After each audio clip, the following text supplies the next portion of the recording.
Hello दोस्तों, आप सभी का BN की क्लासेस में स्वागत है। आज के वीडियो में हम पढ़ेंगे पॉलिटी के कुछ महत्वपूर्ण प्रश्नों के बारे में। उसका पार्ट 1 है ये, जो कि रीट, पटवार, हाई कोर्ट, राजस्थान पुलिस सभी के लिए समान रूप से उपयोगी है। तो आइए देखते हैं हम हमारा पहला प्रश्न। भारतीय संविधान की प्रस्तावना में संशोधन किस वर्ष में हुआ था? 1975, 1976, 1978 या 1992? तो इसका सही आंसर है 1976, ऑप्शन सेकंड। जो 44वां संविधान संशोधन हुआ था, उसके तहत प्रस्तावना में संशोधन किया गया था, जो 1976 में हुआ था।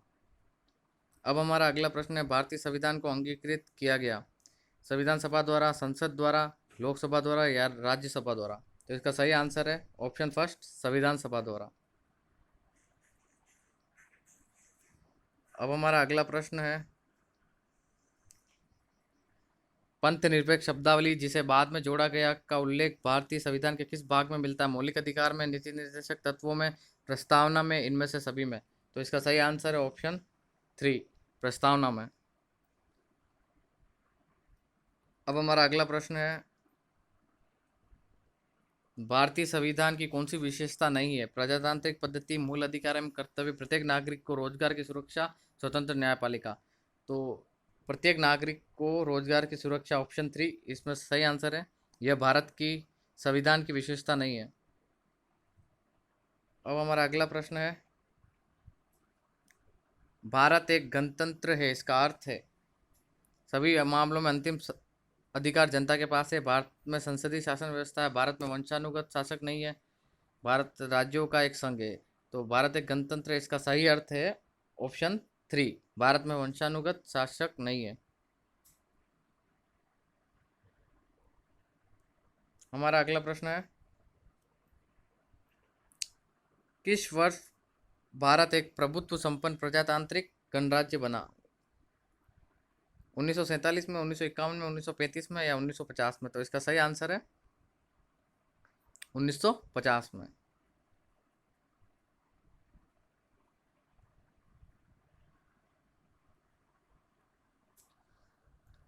अब हमारा अगला प्रश्न है,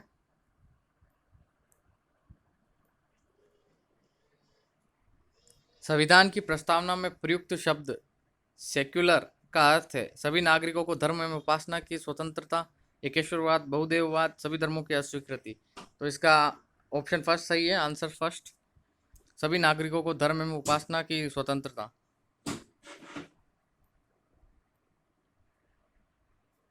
हमारा अगला प्रश्न है, भारतीय संविधान की प्रस्तावना में भारत को किस रूप में घोषित किया गया?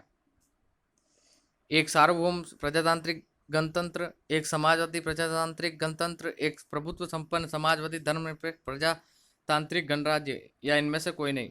इसका सही आंसर है ऑप्शन 3, एक प्रभुत्व संपन्न समाजवादी धर्मनिरपेक्ष प्रजातांत्रिक गणराज्य। अब हमारा अगला प्रश्न है, संविधान की उपदेशिका में संविधान के अंगीकरण की तिथि क्या है? 15 अगस्त 1947, 26 नवंबर 1949, 26 जनवरी 1950 या उपयुक्त में से कोई नहीं? तो इसका सही आंसर है 26 नवंबर 1949 को संविधान की उपदेशिका में संविधान को अंगीकृत किया गया था। अब हमारा अगला प्रश्न है, संविधान की प्रस्तावना में समाजवादी धर्मनिरपेक्ष शब्द किस संविधान संशोधन के तहत जोड़े गए थे? 42वें, 45वें, 25वें या 24वें? तो इसका सही आंसर है ऑप्शन फर्स्ट, 42वें संविधान संशोधन द्वारा। और प्रस्तावना में ये सब तीन सब जोड़े गए थे, समाजवादी, धर्मनिरपेक्ष और अखंडता को। इन तीनों को जोड़ा गया था 42वें संविधान संशोधन द्वारा, जो कि 1976 में हुआ था।